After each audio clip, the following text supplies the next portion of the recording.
Indonesia tidak butuh RUU HIP, haluan ideologi Pancasila, karena Pancasila sudah final. Oleh Anton Permana, Pertanhana Dharma Manggrava Institute. Bagi saya, RUU HIP tak lebih bagaikan predator regulasi yang membunuh dan menghancurkan nilai-nilai Pancasila itu sendiri. Memanfaatkan momentum pandemi COVID-19 di saat rakyat terkurung di rumah.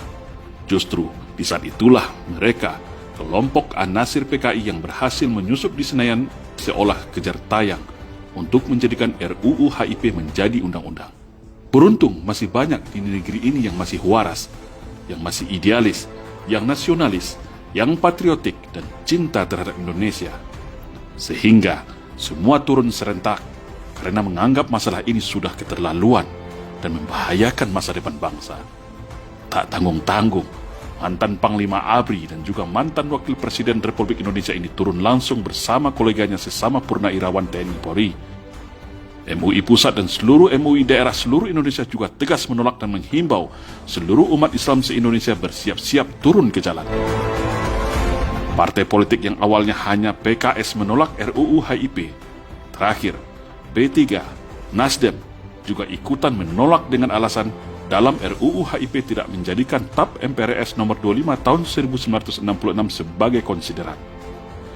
Juga tercatat 24 provinsi di seluruh Indonesia rakyat serentak dari berbagai kalangan hanya dalam waktu 1 bulan, bahkan ada yang di bulan Ramadan, melakukan deklarasi penolakan tegas dan ancaman siap melawan PKI. GP Ansor pun di dalam sebuah portal online berkomentar agar tidak terburu-buru mengesahkan RUU HIP. Muhammadiyah pun tidak mau kalah, menyiapkan tim jihad untuk melakukan perlawanan menolak RUU HIP. Terakhir, Menko Polhukam juga mengeluarkan statement yang hampir sama, bahwa TAP MPRS nomor 25 tahun 1966 harus masuk dalam RUU HIP sebagai konsiderannya. Karena ideologi komunis, Leninisme, Marxisme tidak boleh lagi hidup di Indonesia. Terlepas apakah beliau mengeluarkan komentar itu atas nama pribadi sebagai ahli hukum tata negara atau sebagai Menko Polhukam, kita tidak tahu. Lalu, apakah permasalahan draft RUU HIP ini sudah dianggap selesai? Jawabannya tentu tidak. Karena kalau kita simpulkan dan rangkum dari semua gelombang aspirasi perlawanan rakyat itu adalah bukan minta revisi semata, tetapi menolak, mencabut, dan mentiadakan RUU HIP tersebut dengan alasan sebagai berikut. 1. Pancasila kita hari ini adalah Pancasila hasil kesepakatan para founding father, bapak pendiri bangsa yang sifatnya sudah final dan mengikat. Tak perlu lagi ada perdebatan atau upaya menerjemahkan lagi Pancasila dengan bahasa dan pemikiran liar yang lain. Soekarno saja yang awalnya mempunyai pemikiran Trisila kemudian mengerucutkannya menjadi Ekasila yaitu gotong royong, juga mengalah legowo dan menyetujui Pancasila ini. Begitu juga Muhammad Yamin, Ki Haji Bagus, Muhammad Hatta, semua yang tergabung dalam PPKI, Panitia Persiapan Kemerdekaan Indonesia, Ki Haji Bagus dengan konsepsi Piagam Jakarta, yaitu ketuhanan yang mewajibkan menjalankan syariat Islam bagi pemeluknya, semuanya sama-sama mengalah dan setuju dengan Pancasila hari ini. Lalu, kok ada satu kelompok yang sok merasa lebih hebat dan lebih tahu mengganti Pancasila?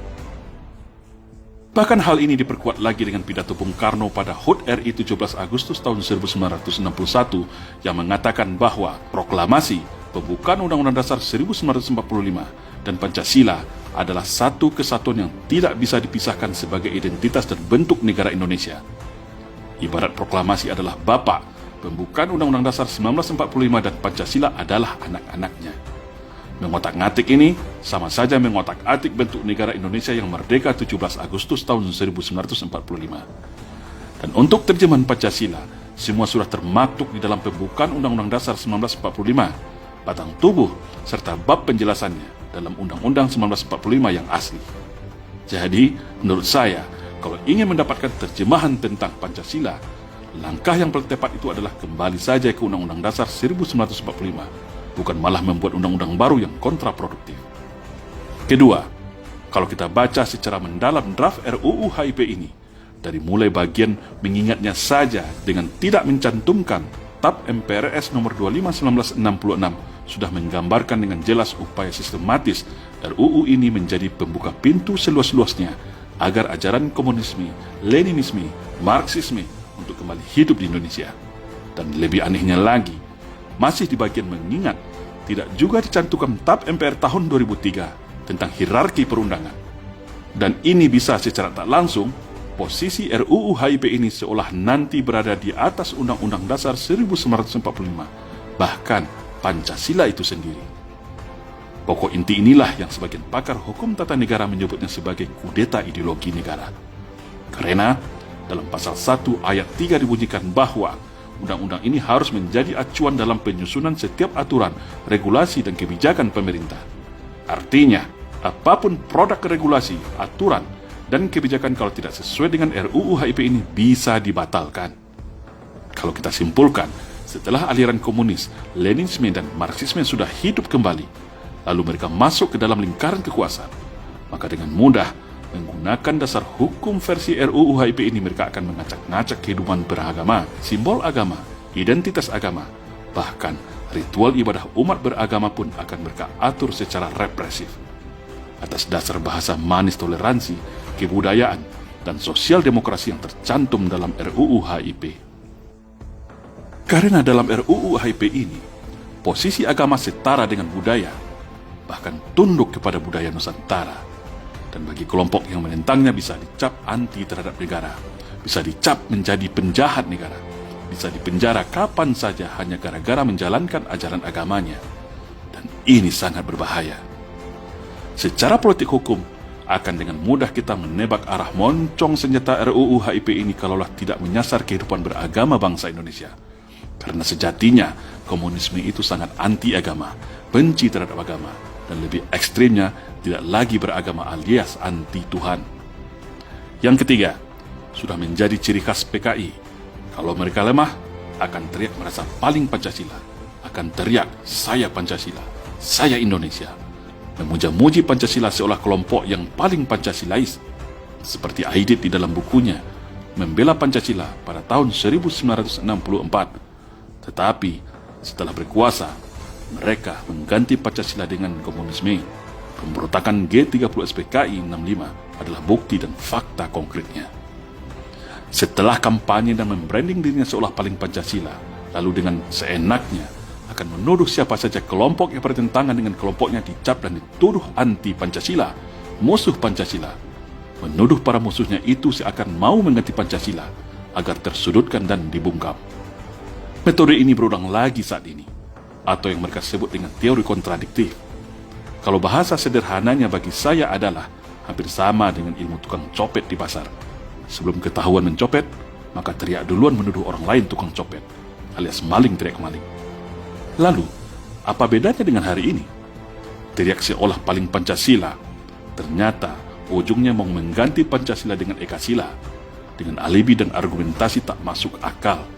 Ujung-ujungnya, agenda PKI gaya baru juga di belakang semuanya, yang belum juga bertobat dan tetap ingin menjadikan Indonesia menjadi negara komunis. 4. Sulit menerima kalau RUU HIP ini adalah sebuah skenario tak sengaja, seperti kasus minyak air keras ke wajah petugas KPK Novel Baswedan, atau salah input, atau salah ketik, seperti pada beberapa kejadian aneh sebelumnya di negeri ini. Untuk itu, semua pihak harus menelusuri, menginvestigasi siapa aktor kelompok yang merancang ini semua, lalu dibuka kepada publik seluas-luasnya, agar seluruh masyarakat tahu siapa dan kelompok mana yang menjadi pengkhianat di negeri ini, yang secara diam-diam mau mengganti ideologi negara serta menghidupkan kembali komunisme di Indonesia. Dan mereka semua wajib dihukum seberat-beratnya, kalau perlu sampai pada hukuman pidana mati, karena bisa diduga sebagai pengkhianat negara. Jangan anggap remeh permasalahan ini. Kita juga mesti ingat, cukup kecolongan pada Undang-Undang ITE yang awalnya berbahasa manis untuk mengawal hak rakyat dalam transaksi digital, ternyata hari ini dijadikan alat untuk penggebuk setiap siapa saja yang mengkritisi pemerintah, alat untuk membungkam demokrasi dan kriminalisasi masyarakat. 5. Secara geopolitik nasional dalam lingkungan strategis global, kita juga dapat menangkap urgensi dari perspektif kejar tayang pengesahan RUU HIP ini dalam masa pandemik. Ini semua bisa kita kaitkan dengan konflik dunia yang terjadi saat ini antara Amerika dan China. Korelasinya adalah China saat ini sedang dikepung Amerika dengan sekutunya, Cina tentu butuh teman atau koalisi tandingan juga. Indonesia adalah salah satu sasaran Cina untuk mendapatkan dukungan penuh, karena Cina merasa telah di atas angin terhadap pemerintah Indonesia terkait hutang dan investasi. Namun, masih terkendala dalam hal sekat ideologi antar negara. Cina sebagai negara komunis akan sulit diterima rakyat Indonesia. Makanya, perlu upaya legal hukum bagaimana secara ideologis Indonesia dapat secara utuh dan total di bawah ketiak Cina, dan Indonesia menjadi sekutu pendukung Cina selagi rezim hari ini berkuasa. Dari penjelasan singkat beberapa hal di atas dapat kita simpulkan bahwa 1. Rakyat Indonesia melalui DPR dan MPR dan Presiden wajib hukumnya mencabut, menolak, dan mentiadakan RUU HIP ini karena syarat dengan kepentingan komunis serta dapat memporak-porandakan keutuhan NKRI.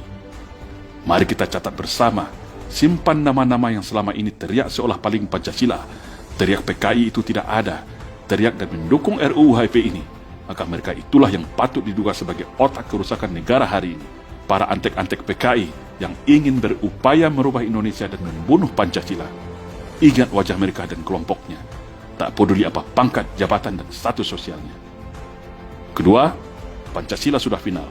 Indonesia tidak butuh terjemahan lagi berupa HIP yang kontraproduktif. Pancasila final menjadi falsafah dan alat pemersatu bangsa. Pancasila adalah jalan tengah agar Indonesia tidak ditarik ke kiri atau ke kanan. Indonesia bukan negara agama, tetapi juga bukan negara anti-agama. Tapi Indonesia adalah negara yang beragama, di mana agama bisa dijadikan sebagai sumber hukum kehidupan berbangsa dan bernegara. Karena Pancasila adalah kristalisasi dari nilai kebaikan yang berasal dari rahim nilai luhur bumi Nusantara, sedangkan agama adalah sumber dari segala sumber kebaikan itu. Yang ketiga, kembalikan konstitusi negara Indonesia kembali kepada Undang-Undang Dasar 1945, karena Undang-Undang Dasar Negara Republik Indonesia tahun 2002, hasil amandemen tanpa nomor ketetapan MPR, juga sudah jauh lari dari semangat dan cita-cita bangsa. Undang-Undang Negara Republik Indonesia tahun 2002 hari ini cacat konstitusi, cacat azas, dan sangat liberal yang merugikan bangsa Indonesia. Semoga insiden RUU HIP ini kedepannya menjadikan kita semua bertambah waspada, merapatkan barisan, karena terbukti sudah musuh negara ini sudah berada di mana-mana, bahkan bisa saja sudah masuk pusaran kekuasaan istana dan Senayan. Semua harus dibongkar bersama-sama. Mari kita rapatkan barisan sesama anak bangsa. Stop saling curiga antar sesama kita walau berbeda suku dan agama. Mari kita kembalikan jati diri bangsa kita menjadi bangsa yang bermartabat, bangsa yang terhormat, suka tolong-menolong, masyarakat yang baik, ramah, dan saling tenggang rasa. Insya Allah, saya yakin Indonesia akan menjadi lebih baik sesuai dengan amanat dan cita-cita para pendiri bangsa. Amin. Salam Indonesia Jaya.